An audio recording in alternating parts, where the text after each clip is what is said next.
In the last 2 minutes, Steve, you want to take tag board. Shams, the guy who breaks all the basketball stories, tweeted this. Boy. The Milwaukee Bucks have indicated to teams that they are keeping Giannis Antetokounmpo through the trade deadline and will start making other trades. I told you that. Sources Mike tell just ESPN. showing off that he can pronounce Giannis's last name. I spelt it right for the first time I ever mean, without looking it up the other day. Mike, who very proud of mispronounces myself. words every 10 words, just pronounced the hardest word ever. I got that right. That was so impressive. That is probably the right decision for them from the Bucks' perspective. Yeah, wait till the right- after the season. That's the right Yeah. call. Yeah. more teams can be involved.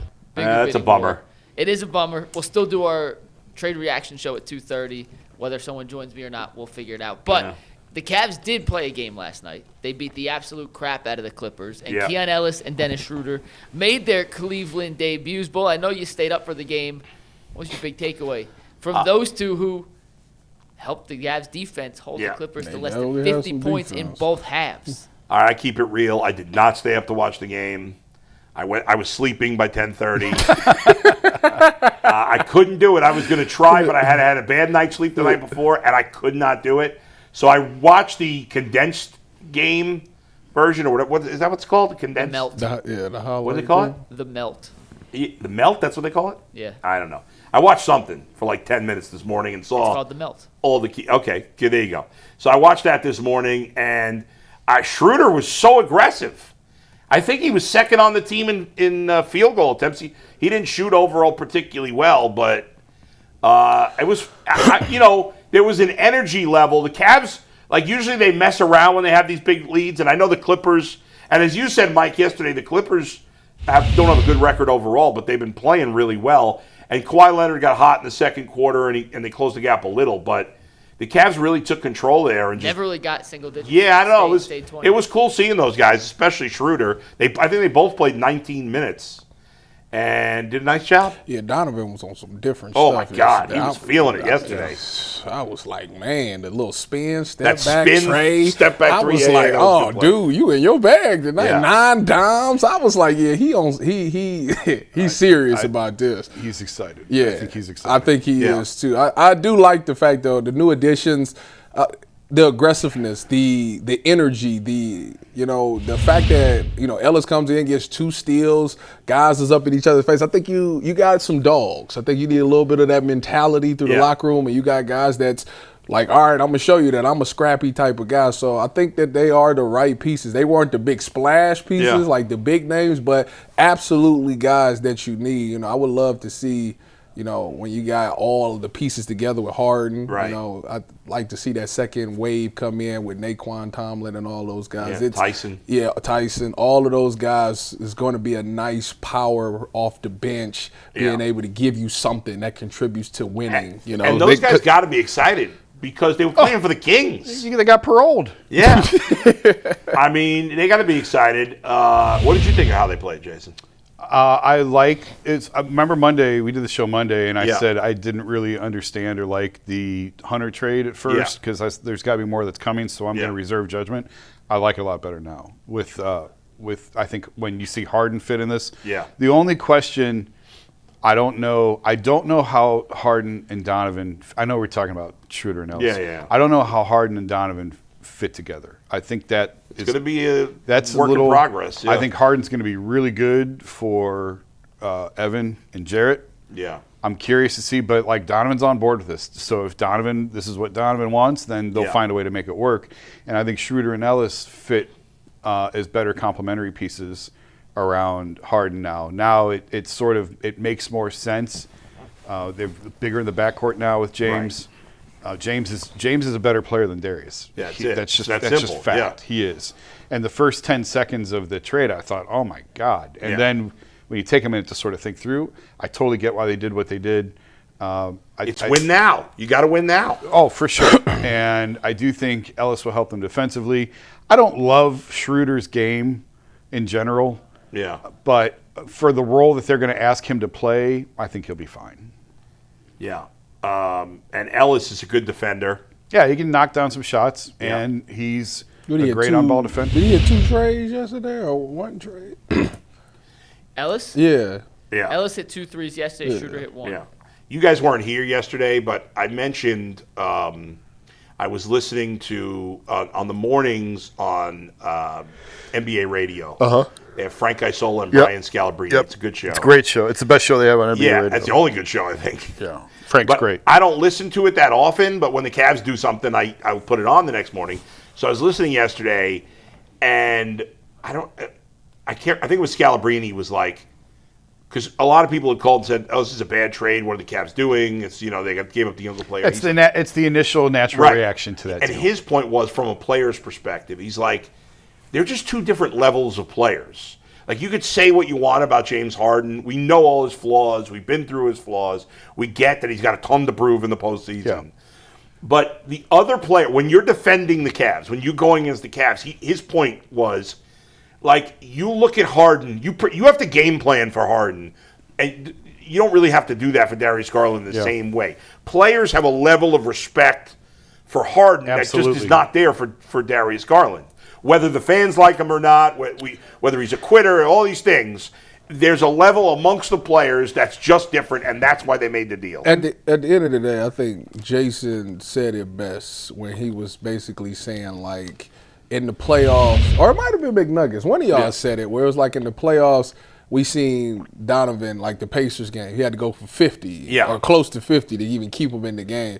Well, now you got somebody else that also can do the same thing. And it's not like they say that you can't win just you, me basketball. And G. Bush would say, BS, we watch Kyrie and LeBron do it for a whole postseason. So it's like you got two guys that, like, when locked in and they own, like, you cannot stop neither one of them. I don't care what you do. You are not stopping either one of them from going for 30 or 40 if they really want to.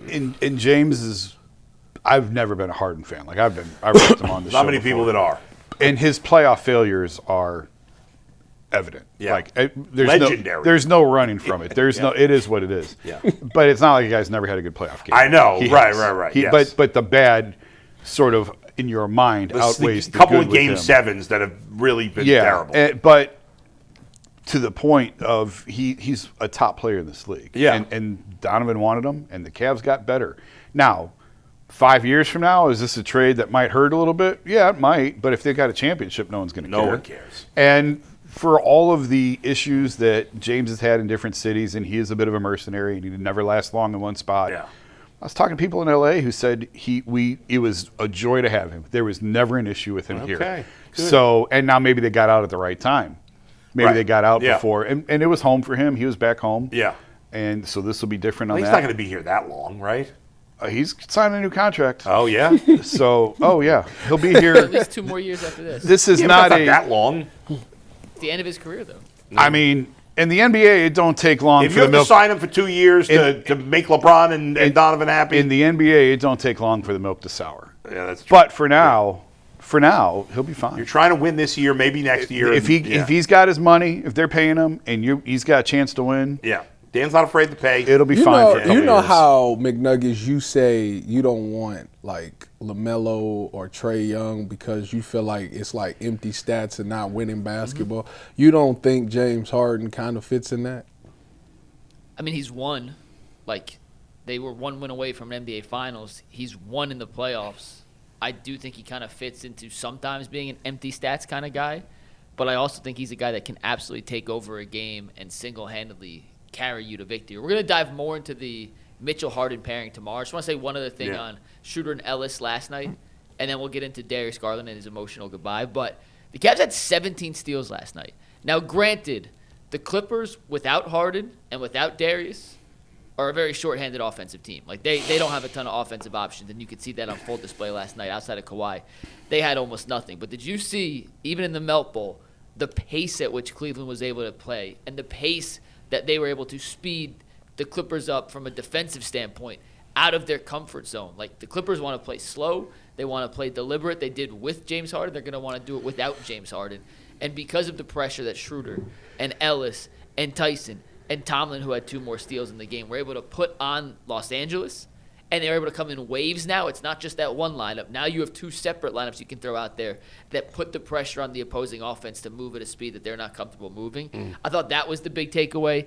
And also, to your point on Schroder being aggressive, like, that guy wants to get downhill. Yeah. Like, he's not a pass-first point guard. He's not necessarily a great – he's shooting 41% from the floor. Yeah. Like, we're not going to pretend he's the most efficient, but he puts pressure on the defense. And sometimes having the guy that you could bring off the bench that just constantly keeps the defense on its heels, where they can't anticipate what's coming because he's kind of a bit of a wild card, can flip a playoff game here or there, or can flip the entire momentum of a regular season game on a night-to-night basis. And it's one game.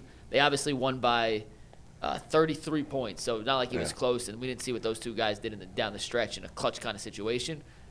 It was a damn Does he have a little J.R. Smith in him? Do you? A little bit. Do you know, out of curiosity, do either one of y'all know what Jaylon Tyson did differently this offseason? What do you do? He worked on his jump shot a lot. Because he it's like night and day. He's gone from a guy who didn't play a meaningful minute in the playoffs to being a legitimate NBA player. Yeah, he's more than a legitimate player. He's like the second best player on the team. It's just remarkable. Settle. Let's not get crazy. Second best player on the team. I'd take him over Evan today, tomorrow, and the next day. He's playing very well. I would not take him over Evan. I would. But he's playing very well. Today I would, because Evan's not playing. That's true. So, he is the to me, one of the big things with Harden, amongst the many things, is that now you can sit Donovan in the playoffs, like rest him, and you don't worry about the whole thing, offense falling cratering. Apart. Right? Like, he could sit for 4 minutes. I don't know if he's going to sit that long, but, like, in the past, it's like, I can't sit Donovan, or I can sit him for 30 seconds, a minute, because nobody, James Harden could take over for a while. Yeah. One other thing I was curious about the Cavs, I want to know what you guys think. Is Naquan Tomlin a guy who's going to play in the playoffs, or no? Is he too far down the depth chart? Sporadically. I don't think he'll play because you got to make shots. Yeah. What did you say, Mike? Sporadically in situations. There are pockets. Yeah. Like, so they'll get a couple of real minutes in the playoffs? Like their 9th or 10th guy? There are pockets in the first half. Yeah. Where you might slide them in for a few minutes just to give guys blows. Especially early. Early in the playoffs is different. The later you go, the more. I don't think he can play. He's having a great year, and it's fun to watch him play.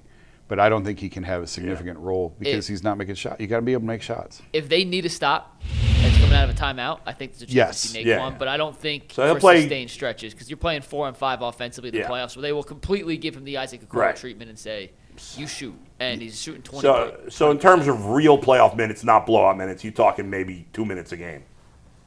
I think maybe play 5 minutes one game and not play the next.